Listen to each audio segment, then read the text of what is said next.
Hi, everybody, back again with another episode of Red, White, and Brown with Daisy Talk Live. And I have with me Michael.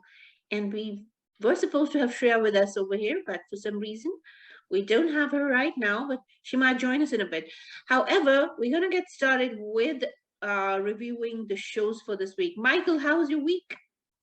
My week was great. It was full of lots of great content. Got to explore a lot of different titles. Other than that, been a hardworking week.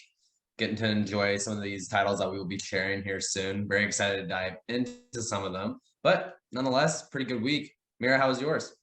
Oh, great. Of course, a lot of viewing, but I was busy otherwise because so much was happening anyway. But let's tell our listeners and our viewers what we're gonna do this week. We're gonna review a movie and a show, right? We're gonna review an anthology which is called Modern Love that is streaming on Prime. This is a takeoff on Modern Love. From New York Times that is already on Prime, but this is the Mumbai version of it, the first of the three versions of this.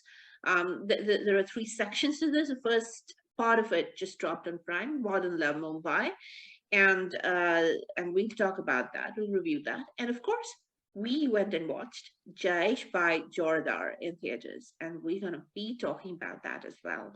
So let's get started with Jayeshbhai Jordaar. Michael, what did you think about the movie? We watched it together. Yeah, it was great to see this film in theaters and kind of get the entire experience while being there. Jaish Jordaar, I really thought that this movie told, a great kind of, love story between Jaish and his wife and the different struggles that do come, between, not only arranged marriages, but also as well an everlasting problem in India with the male to female ratio issues, with there being a lot more men than there are women, and for families trying to birth a male in their family to kind of keep this, sort of bloodline continuing. What this movie did was it explored this sort of problem with Jaish, who's the son of a village chief, and his wife, who has had 6 failed attempts at producing a male. And so, in this scene or in this movie, we see Jaish, finally have enough of that and attempt to not only escape his father, but also have the baby girl in the process. So we're seeing this wild goose chase between the chief, trying to find his son, the son trying to get his wife to a village where it may be safe to be able to have the daughter. Great movie. Lots of comedic moments as well. This movie did take a bit of a comedy role, and I think it did a pretty good job at that. But overall, those were my thoughts. Would love to hear what Mira has to say. Michael actually liked the movie. He thought that it was a great comic movie, but I have some other thoughts about it. I thought that my first takeaway, and I know I told him while we were leaving the theater, I told him I don't want my thoughts to change yours. So stick to what you think, and I'll stick to what I Of think. course. What I seriously thought about the movie was that I was disappointed that they had to tell female stories by making men the heroes and the change makers.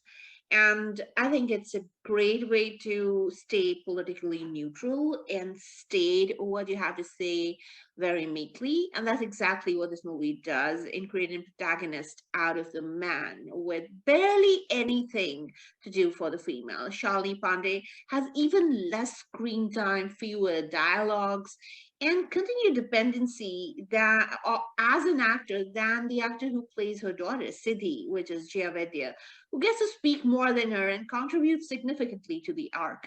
Now, Ranveer Singh, on the other hand, gets to be the male savior. And I think that is the biggest issue that I had with the movie. In number one, this is a serious issue. Female infanticide is a serious issue. Jashbai's wife, Mudra, is pregnant for probably the seventh or the eighth time, and his parents are played by Boman Irani and Ratna Pathak Shah. They want a boy, or they will marry the son off to someone else because they need a grandson to carry on their family forward. And it doesn't matter to them if the daughter-in-law has undergone 6 or 7 miscarriages, and every new pregnancy endangers their health. They really don't care about that at all. Even though sex determination is a punishable offense in India, it is a common practice, and especially in this village, which in where they stay, where Jai Shri Krishna actually means that it's a boy and Jai Matadi means a girl, when the doctor actually tells them exactly what's going on. So, they do every damn thing to get a boy. They get head bopping goats and they get laddu dopping babas to do stuff for them. But with this entire karmic pussyfooting around the issue, the fact of the matter remains that the hero of the story is the man and not the woman. And I thought that completely spoiled it for me. I would love to hop in here. I do actually agree with a lot of those points. A lot of the leading female roles did not have a lot of contribution towards the story. Jaish's wife, on a couple of occasions did have to kind of lead herself and her daughter to various, points and kind of, have this independence that she didn't have, once before. And there was a strong moment from Jaish's mother as well there towards the end.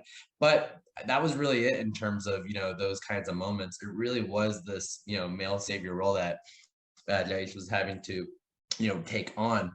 However, one thing I did think this film did well for a naive viewer was, kind of tell the problem that is happening with India or within India in terms of, trying to produce a male child. For me, someone who was completely naive to this issue existing, I became, fairly informed just through watching the movie, but also it allowed me to be able to see kind of the impact within women's lives that this does, that the impact that this does create whenever you are trying so desperately hard to have a boy, but that's just not what has been working out. So We're back again with the review of Jayeshbhai Jordaar, Michael Miral, Desi Star Live, our show Red, White, and Brown, and we are on 1550 AM Radio Zindagi. And we're going to talk a little bit more about Jayeshbhai Jordaar, and of course, the hero of the movie is Ranveer Singh. What did you think about Ranveer Singh as an actor, Michael? when I can tell you that there were some moments where it was almost as if a switch flipped in his personality. I mean, in the very beginning, there was a scene in which his sister had been beaten by her husband, and his dad is showing him the picture of this. And the tradition goes that if that occurs, that he needs to also beat his wife, kind of as a punishment. And Desh is this really friendly character. You can almost think about him as an Indian Howard Wolowitz from Big Bang Theory, and very very friendly, very funny. And he doesn't want to do this, but the acting, the way he presents himself, faking him, hitting his wife, he just turns very, very, very angry. And it really looks like, before it gets revealed to the viewer that he's not actually going to end up beating his wife, it looks like he's about to go into a fit of rage, only to then instantly transition into a comedic moment with him, his wife, and his daughter, faking this attack in the bedroom. He's also a great dancer in this movie as well. Lots of times where he'll just instantly turn into dancing.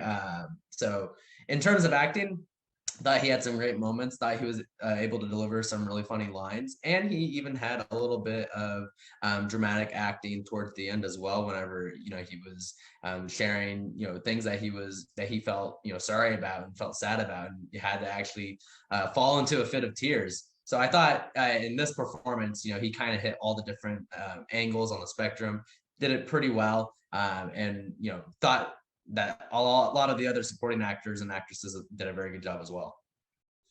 Absolutely, but we all know that Ranveer Singh knows the craft of acting. But you know what I thought, where I think I really missed out. I mean, of course, he actually personifies a Gujju. He's one actor in Hindi cinema who literally has not repeated a role. He has not been typecast in any which manner. He's that versatile. But there is this monologue about soaps when he's with those women, and he's telling them that all he wanted from in his life was a kiss. Yeah. And I don't know, sometimes these monologues are added to movies to have the to just have a closing argument for the points that the movie's supposed to be, especially socially relevant movies, to have just an argument, this is your closing argument for the movie, this is why Right. the movie exists. But for some reason, the way the argument is communicated, he's trying to communicate an ideology of a simpleton, because this guy is saying, I didn't want all this fight. All I wanted was a kiss in my life, and I didn't even get that. But even, I mean, I thought that comes across so stupid. It doesn't come across as profound at all.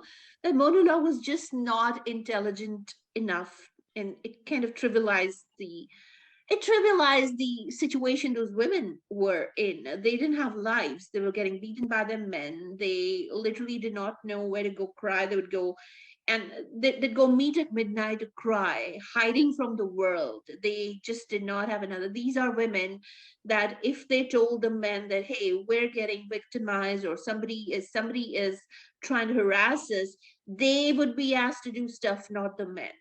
Maybe has to stop bathing with soaps, with fragrances, so that the men don't get attracted to them, rather than the men being told to stop harassing them. So that kind of patriarchal, misogynist mindset.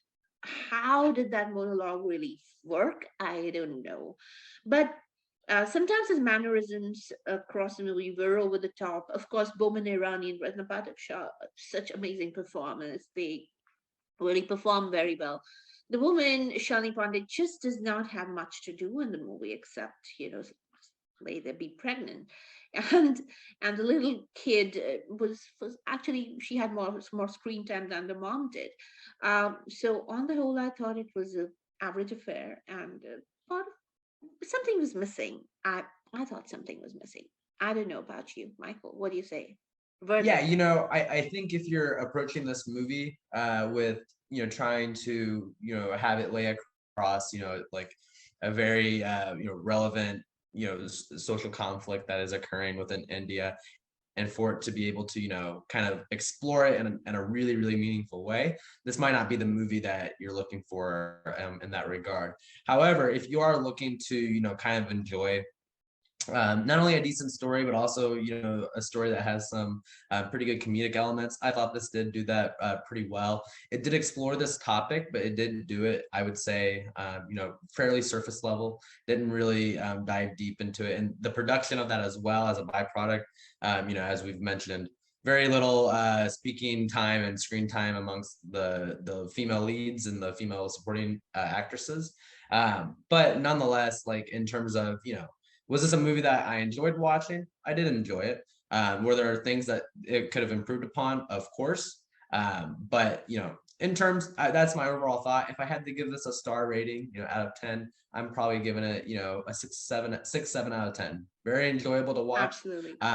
Not necessarily striking the chord issue, but I certainly enjoyed watching that in the theater. And it seemed that the audience that was with us shared a couple of laughs as well. Absolutely. And this is our rating on our website as well. The rating is 6 on 10. Please go read our review on Live, and on our Instagram, Daisy's Live Gram, and on our Twitter, Daisy's Live. And this is it from us about Jayeshbhai Jordaar.